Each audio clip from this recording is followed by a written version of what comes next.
రాష్ట్ర మంత్రి పెద్ది రామచంద్రారెడ్డిపై ఎమ్మెల్యే ఆదిమూలం చేసిన వ్యాఖ్యలను ఖండించిన single window chairman Niranjan Reddy, Chandrasekhar Reddy. ఈ సందర్భంగా వారు మాట్లాడుతూ వైసీపీ పార్టీకి ఎమ్మెల్యే కోనేటి ఆదిమూలం తీవ్ర ద్రోహం చేశారంటూ తీవ్ర స్థాయిలో మండిపడ్డారు. సత్యవేడు నియోజకవర్గంలోని వైసీపీ నాయకులు, కార్యకర్తల మనోభావాలను గుర్తించకుండా పార్టీ మారి పెద్ద తప్పు చేశారంటూ చంద్రశేఖర్ రెడ్డి తీవ్రంగా విమర్శించారు. వైసీపీ పార్టీకి చెందిన నాయకులను, కార్యకర్తలను ఎమ్మెల్యే కుమారుడు సుమన్ దుర్భాషలాడటం, చేయి చేసుకోవటం వంటివి సంఘటనలు చాలా ఉన్నాయంటూ పేర్కొన్నారు. ఈ కార్యక్రమంలో వైఎస్ఆర్సీపీ మండల నాయకులు, కార్యకర్తలు తదితరులు పాల్గొన్నారు. 45,000 ఓట్ల మెజారిటీతో ఎవరు బీఫామ్ ఇస్తే గెలిచారు? వైఎస్ఆర్ కాంగ్రెస్ పార్టీ బీఫామ్తో జగన్మోహన్ రెడ్డి బీఫామ్ ఇస్తే అత్యధిక మెజారిటీతో గెలిచాము. అలా నీకు విశ్వాసం ఉందా? పార్టీ తల్లి లాంటి పార్టీ, తల్లి లాంటి వాళ్ళని రెండు గుర్తుడం అనేది అన్యాయం. చెప్పాలి ఏ కార్యకర్తలైనా సంప్రదించారా? మీరు సంప్రదించి నాకు అన్యాయం జరిగిందని ఎవరన్నా అడిగారా? అడగకుండా మీరు నీ కొడుకు నేరుగా పోయేసి లోకేష్ కలిసి తెలుగుదేశం పార్టీ తీర్థం పుచ్చుకోవడం న్యాయమా? అంటే నిన్ను నమ్ముకున్న కార్యకర్తలు ఏమైపోవాలి? పార్టీ ఏమైపోయినా పర్లేదా? ఇది తప్పు. అలాగే పెద్దిరెడ్డి రామచంద్రారెడ్డి మళ్ళీ కూడా నువ్వు విమర్శించడము, మళ్ళీ విమర్శించడము అంటే ఈ క్వారీల గురించి కానీ, మట్టి గ్రామాలు, తర్వాత ఈ క్రషరు, ఇలాంటి వాటి గురించి అవినీతి ఆరోపణలు చేయడం ధర్మ. ఇక్కడ సత్యవేడులో ఉన్నటువంటి మాకు తెలుసు ఎవరు అవినీతి చేశారు, ఎవరు చేయలేదు. పెద్దిరెడ్డి రామచంద్రారెడ్డికి దీనికి ఏం సంబంధం? మమ్మల్ని అడిగితే మేము చెప్తాం. కాబట్టి ఇకనైనా ఇలాంటి అవినీతి ఆరోపణలు మానుకోవేసి ఈ దారి మీరు చూసుకున్నారు. కాబట్టి మిమ్మల్ని ఖచ్చితంగా మా పార్టీకి బహిష్కరిస్తూ మేము ఆదిమూలం అనే పేరు మన పార్టీ వచ్చేసి మనం ఖచ్చితంగా గురుమూర్తి గారిని అత్యంత మేరకు మనందరూ కష్టపడి గెలిపించుకోవాలని చెప్పి ఈ సందర్భంగా తెలియజేస్తున్నాం. జై హింద్, జై జగన్.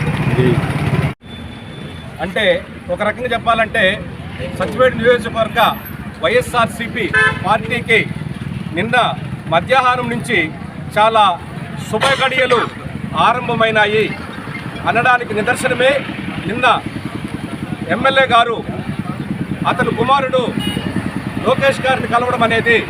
నిన్న మనకు పట్టిన దరిద్రం పూర్తిగా వదిలిపోయింది. ఈ రోజు నుంచే అందరూ ఐకమత్యంగా ఎలాంటి గ్రూప్ తగరాదులు లేకుండా అన్నీ ఉంటాయి. మీకు ఇంకొక విషయం చెప్పదలుచుకున్నాను. ఇది నా వ్యక్తిగతమైన విషయము.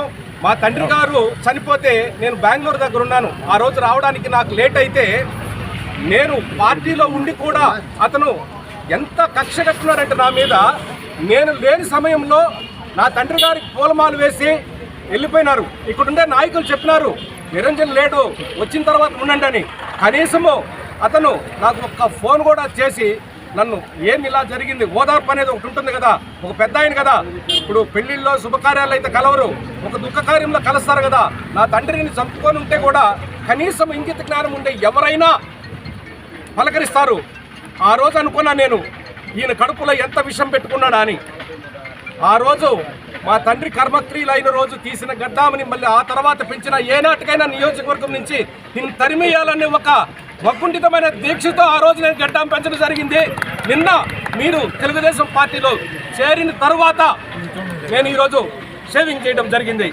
ఇది దీక్ష పూనున్న నాకు దివంగత నేత రాజశేఖర్ రెడ్డి ఆశీస్సులు ఉన్నాయి కాబట్టి మీకు ఎమ్మెల్యే టికెట్ రాకూడదు అనుకున్నా. తర్వాత ఎంపీ ఇస్తారేమని భయపడ్డాను.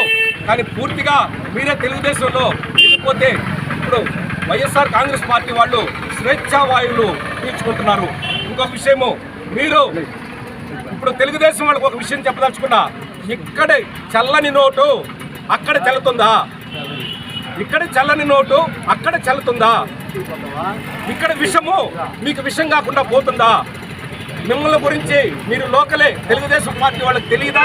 మీరు ఏ ఉద్దేశంతో పోయినా తెలుగుదేశం పార్టీ వాళ్ళకి నేను మొన్ననే చెప్పిన, మీరేదో కుమ్ముక్కు రాజకీయాలు చేస్తున్నారని మొన్ననే చెప్పిన.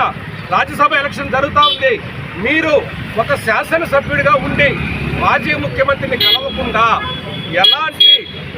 ఎలాంటి పదవి లేనటువంటి లోకేష్ గారిని మీరు కలిశారంటే అందులో ఏం మతలబు ఉంది, ఎలాంటి మతలబు ఉంది, ఇది ప్రజలు అందరికీ తెలిసిన విషయమే. లోకేష్ గారిని ఎందుకు కలవాల్సి వచ్చింది? మీరు పార్టీలో జాయిన్ అవ్వాల్సి ఉంటే మాజీ ముఖ్యమంత్రి దగ్గర జాయిన్ అవ్వాల్సింది మీరు ఎందుకు కాలేదు? మీ హవాలా సొమ్ము చెన్నై నుంచి తీసుకోవడానికి నోటు తీసుకోవడానికి వెళ్ళారా? మీరు నోటు తీసుకోవడానికి వెళ్ళారా? మీరు ఏ ఉద్దేశంతో వెళ్ళారు? మీకు ఎమ్మెల్యే సీట్ ఇస్తారా? అక్కడుండే వాళ్ళందరూ ఎందుకు ఇరుబాగులోళ్ళ హేమలతమ్మ ఖర్చు పెట్టడం లేదా, కనిపించడం లేదా మీకు పార్టీలో? జేడీ రాజశేఖర్ గారు కనిపించడం లేదా? వాళ్ళు కాకుండా మీకు ఆందోళనలే సందు లేకుండా ఉంటే మధ్యలో మీరు పోయినారు. ఏ ఉద్దేశంతో పోయినారు? మీకు ఎమ్మెల్యే టికెట్ రాదని కూడా తెలుగుదేశంలో తెలుసు కదా. కేవలం రాజ్యసభ ఒక్కటే దృష్టిలో పెట్టుకొని పోయినారు కదా. మీకు హవాలా తీసుకోవాలి కదా. చెన్నైలో వచ్చి మీరు ఆ మొత్తాన్ని ఈ విషయం అందరూ ఆలోచిస్తానే ఉన్నారు. పోతే గురుమూర్తి గారు 3 సంవత్సరాలు ఎంపీగా అయిన తర్వాత రాలేదన్నారు. ఏనాడైనా సరే సత్యవేడు నియోజకవర్గ ప్రజలకి ఎంపీ గారిని పరిచయం చేసే కార్యక్రమము మీరు ఏనాడైనా పెట్టారా? ఎందుకంటే వాళ్ళని తీసుకొని వస్తే వాళ్ళ దగ్గర ఎక్కడ ఇక్కడుండే కార్యకర్తలు నాయకులు చేరతారేమోనని చెప్పి మీ దురుద్దేశం. ఆ దురుద్దేశాన్ని మీరు కడుపులో పెట్టుకొని ఆయన రాకుండా ఉంటే ఇలాంటి అసందర్భ ప్రేలాపనలు పేలడం కాకుండా ఆయన ఒక యువకుడు, ఆయన ఏ రకంగా మాట్లాడుతున్నారు? మీరు ఆ రోజు మాట్లాడినప్పుడు మీ స్వరం పెంచి నిన్న ఆడియో క్లిప్ పంపించినప్పుడు నేను ఏమన్నాను అనంటే ఏం పద్ధతి ఇది? 40 సంవత్సరాల సుదీర్ఘ రాజకీయ ప్రయాణం ఉంది మీ దగ్గర. సర్పంచ్ అన్నారు, ఎంపీటీసీ అన్నారు, వైస్ ఎంపీపీ అన్నారు, ఎమ్మెల్యేగా చేసినారు. ఇంత అనుభవం ఉన్నోళ్ళు పార్టీని వెన్నుపోటు పొడిచి పోవాలని మీకు ఎలా అనిపించింది? సుమారు మీరు 70 సంవత్సరాలు పైబడిన వ్యక్తి మీరు. మీకు తెలుగుదేశం పార్టీలో టికెట్ ఎందుకు ఇస్తారు? మీకు అది తెలీదా? మీకు తెలీదా? ఒకవేళ తెలుగుదేశం నమ్మకారం మీ మీద ఉంటే మొదటి రోజుల్లోనే మీరు తెలుగుదేశం ఉన్నప్పుడే ఇచ్చుండొచ్చు కదా. అప్పుడు ఎందుకు ఇవ్వలేదు? మీరు ఏ ఉద్దేశంతో పోయినారు ఇప్పుడు? కానీ మీరు వెళ్ళిన దానికి మేము చాలా సంతోషంగా ఉన్నాము. మీతో అందరూ ప్రతి నాయకుడు కానీ కార్యకర్త కానీ ఇబ్బందులు పడిన రోజులు ఉంటాయి. కానీ మీరు ఏనాడు కానీ మాట్లాడితే కుటుంబాన్ని వదిలేసినాను, భార్యాబిడ్డలను వదిలేసినాను, దాని తిరిగినాను. కరోనా వచ్చిందంటే మీకు ఒక్కడికైనా కరోనా వచ్చిందా? ఒకసారి కరోనా లెక్క చూడండి. సత్యవేడు నియోజకవర్గంలో చూడండి, వాళ్ళు తిరగడం లేదా? మాట్లాడితే మీరు ముందు పట్టుకున్న కరోనా వచ్చింది. కరోనాలో కూడా తిరిగినారంటే మీరు ఇంటికాడ ఉండలేరు. మీ కుమారుడికి మీ ఇంటికాడ ఉండనీరు. మీ ఇద్దరు మధ్య గొడవలు కాబట్టే మీరు తిరుగుతారు. దాన్ని ఏదో ప్రజాసేవగా మీరు ట్రీట్ చేస్తే ఎట్లా? ఈ ప్రజాసేవ ఏంటి? జగన్మోహన్ రెడ్డి సంక్షేమ పథకాలు కాకుండా మీరు ఏమైనా రాష్ట్ర ప్రభుత్వాన్ని నుంచి సత్యవేడు నియోజకవర్గంలో ఏ పనులైనా చేయగలిగినారా? మీరు చేయలేని వ్యక్తి ఈరోజు తెలుగుదేశం పార్టీలో పోయి ఏం సాధిస్తామనుకున్నారు? కానీ మీరు పోయింది మాకు దరిద్రం వదిలింది. పెద్దిరెడ్డి రామచంద్రారెడ్డి గారిని నేను ఏమనలేదు, వాక్ స్వాతంత్రం కూడా లేదా నాకు అని అన్నారు. 4.5 సంవత్సరాలు సత్యవేడు నియోజకవర్గంలో మీ మీద బాధున్న వాక్ స్వాతంత్రం ఉన్న నాయకులు కూడా ఎందుకు భయపడి గమ్ముగా ఉన్నారు? మిమ్మల్ని గురించి మీరు కేసులు పెడతారని. మీరు ఎంతమంది మీద కేసులు పెట్టలేదు? మీరు ఒకసారి మీ మనస్సాక్షిని అడగండి. మీరు ఎంత తప్పులు చేస్తున్నారో, ఎంత తప్పులు చేసి మరి ఆ పార్టీలో పోయినారో. మీరు నిశ్శబ్దంగా ఉండి కూడా మీకు ఎంపీ వస్తుందో రాదో పార్టీలో ఉంటే మీకు సముచితమైన స్థానము, గౌరవమైన స్థానము ఈ సత్యవేడు ప్రజల గుండెల్లో ఎప్పటికీ నిలిచిపోయి ఉండేవాళ్ళు. ఈరోజు సునీల్ అన్న గారు ఒక ఎమ్మెల్యే, ఆయన గతంలో ఎమ్మెల్యేగా పనిచేసి 2019లో అతనికి ఎమ్మెల్యే సీట్ రాకపోతే మళ్ళీ ఆయన ఇన్ఛార్జిగా జగన్మోహన్ రెడ్డి పిలిచి ఇవ్వలేదా? మిమ్మల్ని గౌరవించరా? గౌరవిస్తారు కదా. మీకు ఏదో ఒకటి ఇస్తారు కదా. తిన్నా ఇంటి వాసాలు లెక్కేసే ఉండే కదా. మీరు తల్లిపాలు దాకా రొమ్ము కుట్టినారు కదా. ఇలాంటి దురదృష్టమైన నాయకుడు మీరు. మాకు మీ దగ్గర ఉండేదన్ని విషప ఆలోచనలే. ఇక మీదట మేము మీకు భయపడేది లేదు. అసలు మీకు మాకు సంబంధమే లేదు. మీరు తెలుగుదేశం, మేము వైఎస్ఆర్సీపీ. మేము పెద్దిరెడ్డి నాయకత్వంలోనే పనిచేస్తున్నాం, గురుమూర్తి అన్న నాయకత్వంలోనే పనిచేస్తున్నాం. మాకు జగన్మోహన్ రెడ్డి దేవుడు అంతే. మీ వల్ల ఏమీ కాదు. మీకు ధైర్యము ఉంటే మీరు పనులు చేస్తున్నారు. సత్యవేడు నియోజకవర్గానికంటే ఈరోజు ఓపెన్ ఛాలెంజ్ చేస్తున్నా.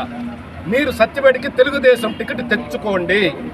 మీరు తెచ్చుకోగలిగితే మీరు చేసిన సేవా కార్యక్రమాలు అప్పుడు చూద్దాం.